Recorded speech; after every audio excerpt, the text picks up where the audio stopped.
Breakup ആയിട്ടുള്ള മിക്കവർക്കും പറ്റുന്ന അബദ്ധമൊക്കെ തന്നെ റാൻഡായിട്ട് രാത്രി സമയത്ത് ഫോൺ എടുക്കുക, ഇമ്പൾസീവായിട്ട് എക്സിന് ടെക്സ്റ്റ് ചെയ്യുക, എന്നിട്ട് രാവിലെ എഴുന്നേറ്റിരുന്നിട്ട് അബദ്ധം പറ്റിയില്ലെന്നൊക്കെ ഓർത്തിട്ട് റിഗ്രറ്റ് അടിച്ച് ആകെ നാണം കെട്ട് ചതഞ്ഞിരിക്കുന്ന പോലത്തെ ഒരു അവസ്ഥ. എന്നാൽ ഇതിന് പിന്നിൽ കുറച്ച് റീസൺസ് ഉണ്ട്. റീസൺ നമ്പർ 1, നമ്മുടെ ബ്രെയിനിൻ്റെ ഇമോഷണൽ ഗാർഡ്, അതായത് നമ്മളുടെ ലോജിക്കലി നമ്മളെ തിങ്ക് ചെയ്യുന്ന ബ്രെയിൻ്റെ ആ ഒരു പാർട്ടുണ്ടല്ലോ, നമ്മുടെ പ്രീ ഫ്രണ്ടൽ കോർട്ടക്സ് എന്ന് പറയും.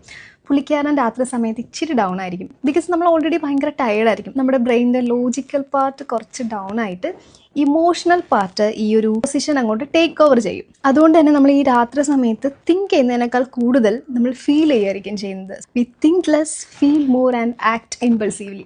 Reason number 2, loneliness feel louder during night. ഈ ഡേ ടൈമിൽ നമുക്ക് കുറേ ഡിസ്ട്രാക്ഷൻസ് ഉണ്ടാകും. അതായത് നമ്മൾ കോളേജിൽ പോകും, വർക്ക് ചെയ്യുന്നുണ്ടാകും, കുറേ ആക്ടിവിറ്റീസിലും കാര്യങ്ങളൊക്കെ എൻഗേജ്ഡ് ആയിട്ടിരിക്കുന്നുണ്ടാകും. പക്ഷേ രാത്രി സമയത്ത് it's just you and your thoughts.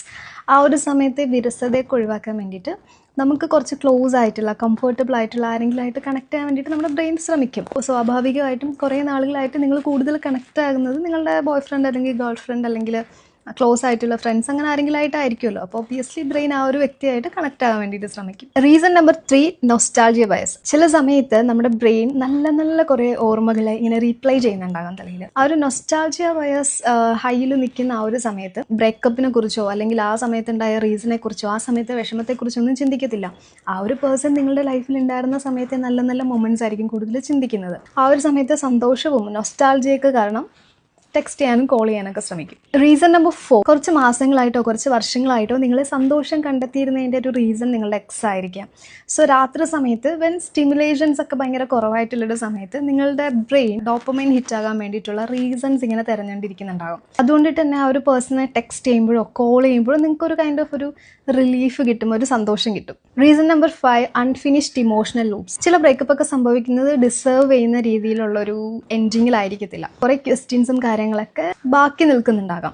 Emotionally ഭയങ്കര എക്സോസ്റ്റഡ് ആയിട്ടായിരിക്കും നിങ്ങൾ പോകുന്നുണ്ടാകാം. രാത്രി സമയത്തും ഉറക്കത്തിലൊക്കെയാണ് ഇതുപോലത്തെ കുറേ അൺസോൾവ്ഡ് ആയിട്ടുള്ള കുറേ കാര്യങ്ങൾ നമ്മുടെ ബ്രെയിൻ കംപ്ലീറ്റ് ചെയ്യാൻ വേണ്ടിയിട്ട് ശ്രമിക്കുന്നത്. സോ അതിൻ്റെ ഭാഗമായിട്ട് ഇറ്റ് ക്യാൻ ലീഡ്സ് ടു ഒരു ടെക്സ്റ്റ് മെസ്സേജിലോ കോളിലൊക്കെ പോകാം. വൺ ഫൈനൽ മെസ്സേജ്, എന്തായാലും ബ്രേക്കപ്പ് ആയി, അതിപ്പോൾ ഫ്രണ്ട്ഷിപ്പിലാണെന്നുണ്ടെങ്കിലും റൊമാൻറ്റിക് റിലേഷൻഷിപ്പിലാണെന്നുണ്ടെങ്കിലും ആ ഒരു പേഴ്സൺ ഇപ്പോൾ നിങ്ങളുടെ ലൈഫിലില്ല.